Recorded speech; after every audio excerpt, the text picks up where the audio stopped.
Եվրոպական խորհրդարանի մեծարգո նախագահ, հարգելի պատգամավորներ, հարգելի ներկաներ։ Հաջորդ անհավանական փոփոխությունը, որ Հայաստանում տեղի է ունեցել իմ նախորդ ելույթից ի վեր այն է, որ 2025 թվականի մարտին մեր երկրում ընդունվեց Եվրոպական միությանը Հայաստանի Հանրապետության անդամակցելու գործընթացի մեկնարկի մասին օրենքը, որը ուժի մեջ մտավ 2025 թվականի ապրիլին։ Սա քաղաքական բյուրեղացումն է 2023 թվականի հոկտեմբերի 17-ին այս ամբիոնից իմ արած այն հայտարարության, թե Հայաստանի Հանրապետությունը պատրաստ է առավել մոտ լինել Եվրամիությանը, այնքան, ինչքան Եվրամիությունը դա հնարավոր կհամարի։ Հիմա այդ օրենքի ընդունումից հետո շատերն են Հայաստանում հարցնում,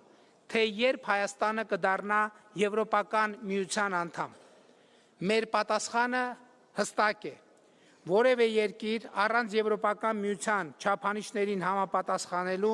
չի կարող դառնալ Եվրամիության անդամ։ Հետևաբար մեր խնդիրն է եվրոպացի մեր գործընկերների աջակցությամբ շարունակել բարեփոխումների ճանապարհը եւ նախ օբյեկտիվորեն համապատասխանել Եվրամիության անդամագրման չափանիշներին։ Երբ սա տեղի ունենա, կա երկու ճանապարհ. կամ ԵՄ-ն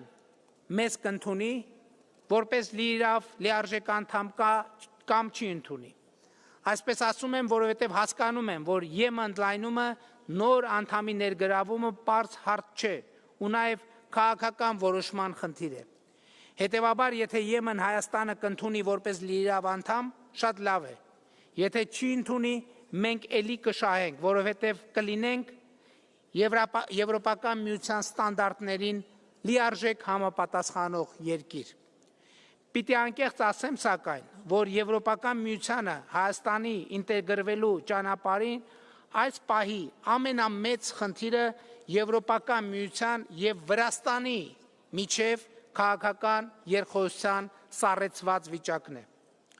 Վրաստանը մեզ համար ճանապարհ է դեպի Եվրոպական միություն, եւ մենք Եվրամիությանը Հայաստանի Հանրապետության անդամակցելու գործընթացի մեկնարկի մասին օրենքը ընդունեցինք այն բանից հետո, երբ Վրաստանը Եվրամիության անդամության թեկնածուի կարգավիճակ ստացավ։ Սա Հայաստանի Եվրամիության անդամագրման հեռանկարը դարձրեց շոշափելի եւ մեր ակնկալինքը ու խնդրանքն է, որ Եվրոպական միություն Վրաստան կառուցողական գործընթացը զարգանա։ Դա կարևոր է Հայաստանի համար, նույնքան կարևոր, որքան Վրաստանի համար։ Եվրոպական խորհրդարանի մեծարգո նախագահ, հարգելի պատգամավորներ, հարգելի ներկաներ։ 2018 թվականին Հայաստանում տեղի ունեցած ժողովրդական ոչ բռնի Թավշյա հեղափոխությունը տեղի ունեցավ ազատության, ժողովրդավարության, իրավունքների գերակայության ըմբռնումների հիման վրա։ Մենք մեր ժողովրդավարության կենսունակ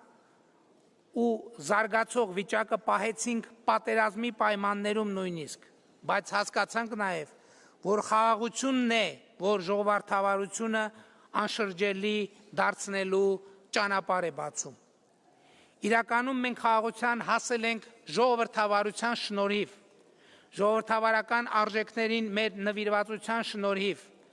որովհետև Հայաստանին պարտադրված մտածողության կաղապարները կարողացանք հաղթահարել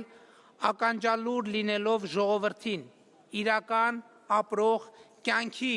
և խաղաղության փափագ ունեցող մարդկանց։